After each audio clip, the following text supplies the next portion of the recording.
Hello there. With 40 days to go to Freedom Day, we hear that the UK government is drawing up Brexit trade deal legislation that could be debated in Parliament within days or weeks. But is there time to ratify a treaty with the European Union before the 1st of January?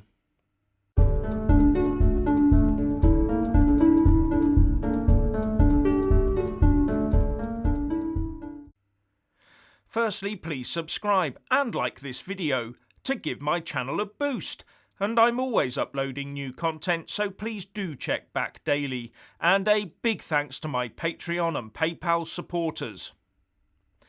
According to Whitehall leaks, the Prime Minister Boris Johnson is having Brexit trade deal legislation drawn up by officials for a deal that could be agreed very quickly.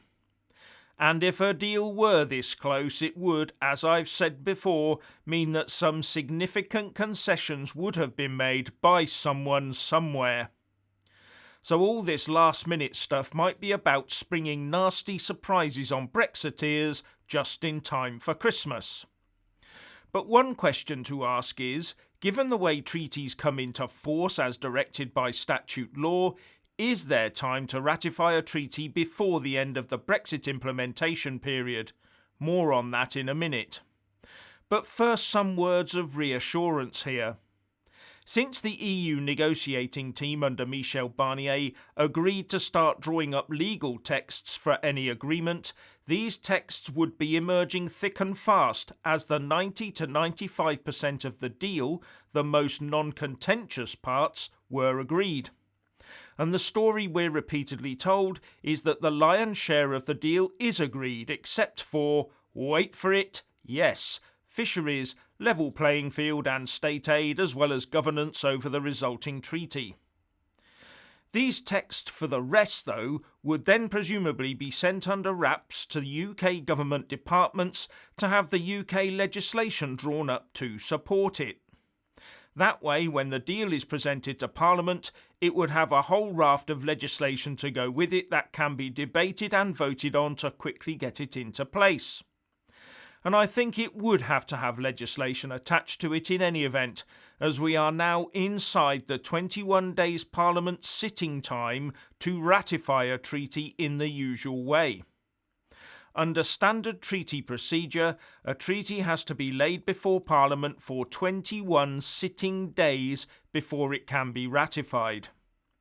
Parliament is due to rise on Thursday the 17th of December for Christmas, and as it only sits from Monday to Thursday, that means as of this coming Monday, there are only 16 sitting days remaining this year.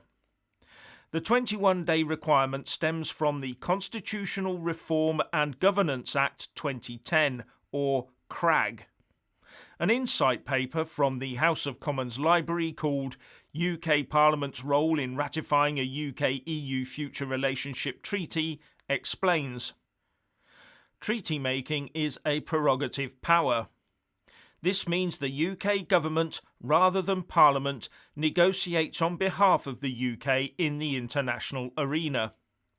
However, prerogative powers are exercised subject to statutory constraints. And the statutory constraint here is the Crag. The insight paper continues. Before a treaty can be ratified, a copy must be laid before Parliament. This allows MPs and peers to see what has been negotiated, for committees to take expert advice on its contents, should they wish, and for parliamentarians to reach an informed view on the treaty's overall merits. At this stage, it is too late to amend the treaty. The treaty also has to be accompanied by an explanation paper detailing the treaty provisions and why the government is pushing it. The default rule under Section 20 of Crag is that after a treaty has been laid, both houses are given time to scrutinise its contents and potentially to object to ratification by passing a resolution. This period begins on the first sitting day after the treaty has been laid and ends after the 21st sitting day. A day only counts as a sitting day if both the Commons and Lords are sitting. a minister can extend the 21-day sitting period, but Parliament cannot force them to do so. And the House of Lords cannot block a treaty, it can only object to it, and the government can just ignore that objection anyway. The House of Commons can block it if it votes against the treaty within the 21-day period, but the government can keep pressing on and re-present it every 21 days until MPs stop voting against it. Now, on ratifying this treaty, the Insight piece says, if the government laid a UK-EU treaty on Wednesday the 18th of November 2020 and Parliament sat on every Monday to Thursday up to and including Christmas Eve, that treaty could be ratified from Christmas Day. It could therefore come into force at the end of transition. If a deal were to be reached later, however, further sitting days would be needed. These could be on Fridays, Saturdays or Sundays, and or between Christmas Day and New Year's Eve. Now that would please our MPs and Lords not a lot, wouldn't it? Sat in session instead of gorging on Fortnum and Mason's partridge and champagne Christmas hampers. Now there is a section in Crag, section 22, that would allow for this UK-EU treaty to be classed as an exceptional case. On this, the Insight paper says, Section 22 is one way the government might get round that problem, but it would leave Parliament less time to scrutinise the treaty text and could prevent a vote on the treaty itself from taking place. And then there's the way that I would think would be the most foolproof, the use of primary statutory legislation. And according to Lord David Frost, the UK Brexit negotiator, the government is assuming primary legislation will be used, with the House of Commons Library saying, if there is a bill implementing the UK-EU treaty, it could provide an opportunity, if Parliament is content, to disapply Crag. A similar arrangement was reached for the UK-EU withdrawal agreement in January 2020, Section 32 of the EU Withdrawal Agreement Act 2020. The ratification of the treaty would then depend entirely on the speed with which the bill passed, rather than on Crag. So primary legislation is used to get around the requirements laid down by primary legislation. And I can't personally see how we could get away without a statute being put in place for any trade deal with any depth to it involving the European Union. On top of that, I think the printers would be running up full pelt with all the statutory instruments that would need to be made or amended too. Wouldn't be much of a Christmas there, would it? Primary statute legislation is, I would think, the surest route to success when one considers the hefty majority that Boris Johnson enjoys in the House of Commons. But all that might depend on the contents of the treaty. And the bigger the sellout, the more resistance he will get.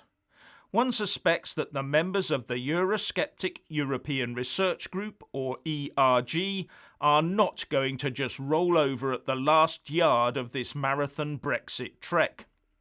They are going to give any treaty Boris presents them with a thorough scrutinising under the most powerful electron microscope they can lay their hands on. Boris will need all the votes he can get from his own benches, as it is unlikely that the DUP would support anything that drives a wedge between Northern Ireland and the rest of the UK. And as for the opposition, unless the treaty says that the UK is staying inside the single market and customs union, together with the freedom of movement of people, they will probably vote against it en bloc. So yes, I expect legislation is being drawn up, but without agreement on fisheries, the level playing field and governance, it may all just be wasted time. And if it sells out on any of the sovereignty issues, any deal will be a hard sell for Boris. And yes, a deal can be ratified in time, as long as Parliament gets its finger out and votes the treaty legislation through, that is. And on that, what's happened to the UK Internal Market Bill?